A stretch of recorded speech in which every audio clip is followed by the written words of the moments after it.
2020. će u povijest biti zapisana kao godina raznih izazova.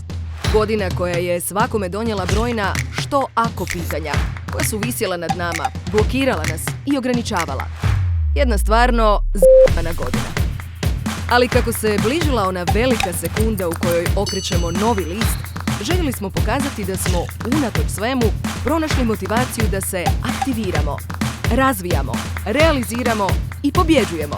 Zato smo i osmislili kreativnu kampanju Pobjedi svako što ako i dizajnirali mikroplatformu na kojoj su korisnici mogli podijeliti svoje priče o tome kako su se borili protiv svojih što ako. I uspjeli, svladavši vlastite strahove, barijere i blokade.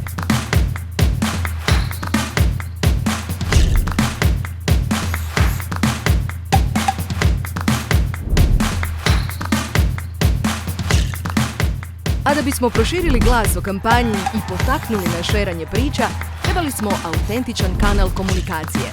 Nekoga tko stvarno zagovara život oslobođen od kalupa i ograničenja. Zato je s nama od samog nastajanja kampanje bio influencer koji pomiče granice, Grof Darkula. Podržali su nas i drugi influenceri koji su pozivali na aktivaciju, ali i sami dijelili svoja pitanja, strahove i pobjede. A odaziv je bio fantastičan.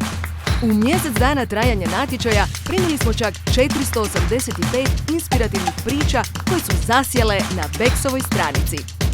I nakon što smo podijelili pobjedničku i ostale originalne nagrade, nastale u Grofovoj kreativnoj radionici, nazdravili smo odličnim rezultatima.